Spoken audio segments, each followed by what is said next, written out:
Hello everyone. तो आज हम पढ़ेंगे इंट्रोडक्शन ऑफ एनिमल इंटरैक्शंस। जितने भी मेजॉरिटी ऑफ एनिमल्स हैं वो सारे के सारे अपनी लाइफ जो है इंडिपेंडेंटली लिव कर रहे हैं। वो अपने नेचुरल हैबिटाट में रहते हैं और they are able to take their own food material. They are able to get the water, oxygen which is required for the metabolic processes. So जितने भी organisms है वो सारे के सारे इंडिपेंडेंट है। वो वाटर ले रहे हैं, ऑक्सीजन ले रहे हैं, फूड ले रहे हैं जो कि एनवायरनमेंट में प्रेजेंट है, और इस तरीके से उनकी बॉडी चल रही है। उनकी बॉडी में जो भी मेटाबॉलिक प्रोसेसेस हैं वो चल रहे हैं। तो अब हम बात कर रहे हैं निश के बारे में। निश एग्जैक्टली है क्या? ये एक तरीके का स्पेस है जहाँ पर वो ऑर्गेनिज्म रहता है और उसके जो भी रिसोर्सेज है वो ऑब्टेन करता है। जैसे कि कोई यहाँ पर एक लिविंग ऑर्गेनिज्म है, सो वो जो है स्पेस को यूज़ कर रहा है फूड के लिए, मेटिंग के लिए, कोई भी जो कि रिक्वायर्ड चीज़ें हैं, सो उसको ऑब्टेन करने के लिए जो भी स्पेस को यूज़ कर रहा है दैट इज़ कॉल्ड एज निश। अगर एक बहुत ही सिंपल एग्जाम्पल के बारे में बात करें तो जैसे कि एक स्टूडेंट है। एक स्टूडेंट जो है वो कॉलेज जाता है या तो फिर वो ट्यूशन जाता है, वो शॉपिंग के लिए भी जा रहा है, वो या तो सब्जी मंडी भी जा रहा है, खाने के लिए कहीं रेस्टोरेंट जा रहा है। सो जो भी वो स्पेस को यूज़ कर रहा है वो स्टूडेंट का जो है निश बन जाएगा। और हर एक ऑर्गेनिजम्स जो हैं वो ओवरलैप करते हैं निश को। अगर यहाँ पर एक ऑर्गेनिज्म है वो उसका ये निश एरिया है और एक दूसरा ऑर्गेनिज्म है उसका ये निश एरिया है, तो निश जो है वो ओवरलैप करेंगे ही, जिसके वजह से ऑर्गेनिजम्स के बीच में जो है, एनिमल्स के बीच में जो है आपको इंटरैक्शंस नज़र आएंगे। कोई भी ऑर्गेनिज्म वर्ल्ड में अकेले सरवाइव नहीं कर सकता। उन्हें दूसरे ऑर्गेनिजम्स की ज़रूरत पड़ती ही है। अगर दूसरे ऑर्गेनिज्म की ज़रूरत पड़ेगी तो इंटरैक्शन ज़रूर देखने को मिलेंगे।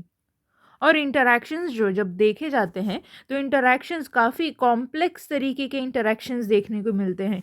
कभी पॉजिटिव इंटरैक्शंस, कभी नेगेटिव इंटरैक्शंस, या तो फिर कभी न्यूट्रल इंटरैक्शंस भी देखने मिलते हैं।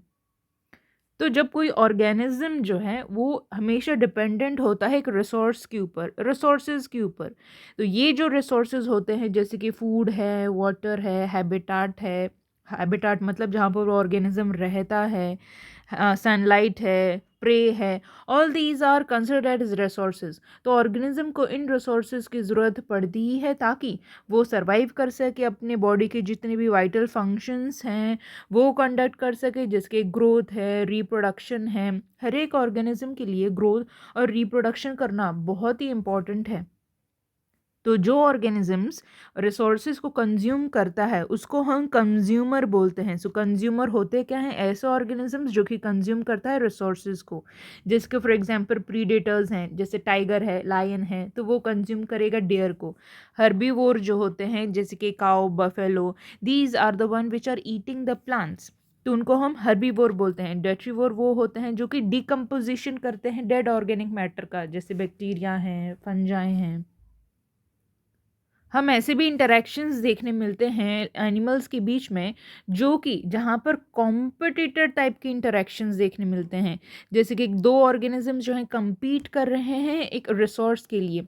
जिसके सपोज यहाँ पर डियर है, तो डियर जो है here it is been consumed by tiger as well as it is been consumed by the lion. तो यहाँ पर इनके बीच में जो इंटरैक्शन देखने मिलेगा तो वो जो है कॉम्पिटिटर टाइप का इंटरैक्शन देखने मिलेगा। आजकल इंटरैक्शंस को समझने के लिए जो है ज़्यादा डिटेल में स्टडी की जाती है about the animal physiology, biochemistry, population dynamics. In interaction को डिटेल में समझने के लिए, इन एसोसिएशन को डिटेल में समझने के लिए इन सब्जेक्ट्स के डीप जो है नॉलेज की जाती है, बायोकेमिस्ट्री की, पॉपुलेशन डायनामिक्स की, एनिमल फिजियोलॉजी की, ताकि इस इंटरैक्शंस को जो है ब्रॉडर बेस में और क्लियरली अंडरस्टैंड कर सकें। क्रॉफ्टन ने जो है 1971 में he gave definition about the parasitism, जो कि एक तरीके का बहुत ही इम्पोर्टेंट टर्म है जो कि एक्सप्लेन करता है अबाउट द इंटरैक्शन। सो ऐसा इंटरैक्शन जहाँ पर एक बेनिफिट करेगा और दूसरा हार्म करेगा। So it is a relationship between the two population of different species. So parasites जो हैं करते क्या है? Parasites they are the one who enters in the host body और जैसे ही होस्ट बॉडी के अंदर एंटर करते हैं वो अपना धीरे धीरे ग्रो करेंगे, रिप्रोडक्शन करेंगे और अपना नंबर इंक्रीज करेंगे, जिसके वजह से in the end they are going to harm the host body and at last they are going to kill the host body. तो इस तरीके से पैरासाइट्स जो हैं they are always in a benefit and the host population they are always having the harm. So इस तरीके से positive और नेगेटिव वाई का इंटरेक्शन जो है देखने मिलता है। सो इस इंटरेक्शन को और डिटेल में समझने के लिए कुछ फैक्टर्स जो हैं वो दिए गए हैं। So number 1 factor is the understanding of the association. ये जो एसोसिएशन है ये एग्जैक्टली कैसा है, पॉजिटिव है, नेगेटिव है या न्यूट्रल है। दूसरा आता है पैथोजेनेटिक इफेक्ट, ये पैथोजेनेटिक है या नहीं है किसी ऑर्गेनिज्म के लिए।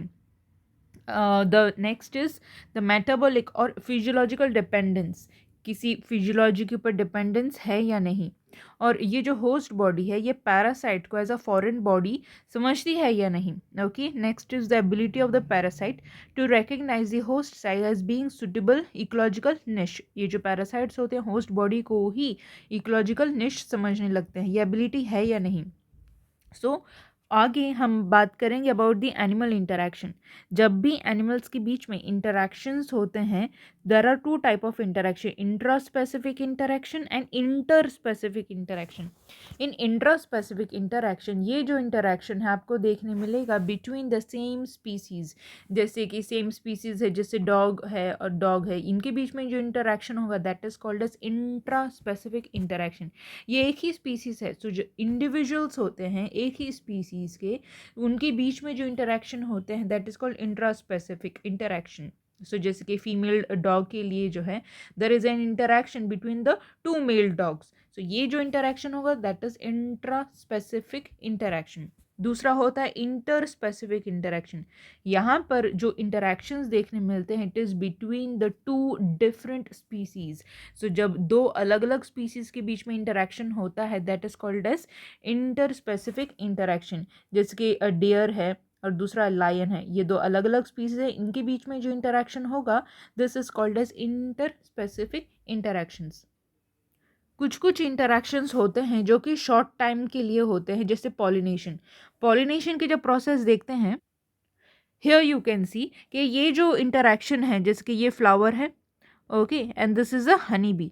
हनी बी क्यों आई है, नेक्टर के लिए, she has come for the nectar. और फ्लावर को क्या बेनिफिट हो रहा है, they are getting the pollination because of the honey bee.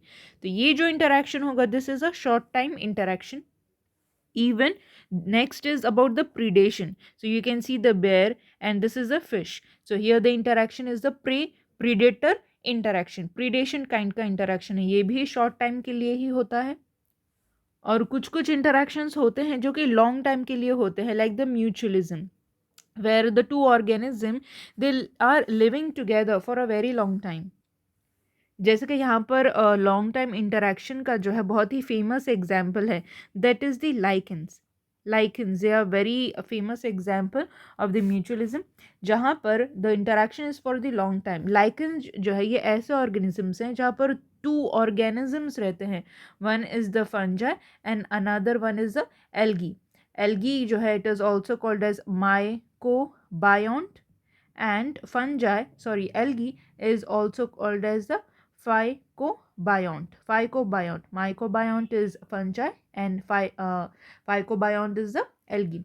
तो फंजाई क्या करते हैं, fungi they are the one which are helping in absorption of water, they are helping in absorption of the minerals. और algae जो है ये क्या काम करती है, they are doing the photosynthesis, it means they are producing the food material. तो एक दूसरे को हेल्प करते हैं। फंजाई एक काम कर रहा है वाटर के एब्जॉर्प्शन का, मिनरल्स के एब्जॉर्प्शन का, और एल्गी जो है ये फोटोसिंथेसिस का काम करिए, कार्बोहाइड्रेट बनाने का काम करिए। So both the body they are living together, that is called as the lichens. तो लाइकेंस में जो टू ऑर्गेनिज्म जो हैं साथ में रहते हैं फॉर वेरी लॉन्ग टाइम, साथ में ही रहते हैं and they both are getting a benefit from each other. So यहाँ पर पॉजिटिव पॉजिटिव टाइप का इंटरेक्शन देखने मिलेगा। So long time interaction के example है symbiosis which is also going to range from the mutualism. So mutualism का example है that both the partners are getting benefit from each other.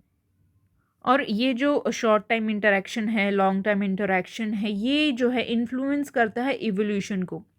Evolution of species, अगर suppose दो organism साथ में रहते हैं, अगर एक में इवोल्यूशन होता है तो दूसरे में भी इवोल्यूशन ज़रूर होगा। सो इसीलिए जो शॉर्ट टाइम है और लॉन्ग टाइम है ये हमेशा इन्फ्लुएंस करते हैं इवोल्यूशन के लिए भी ऑफ द स्पीसीज। सो इस तरीके से हमारा टॉपिक ख़त्म होता है and thank you very much.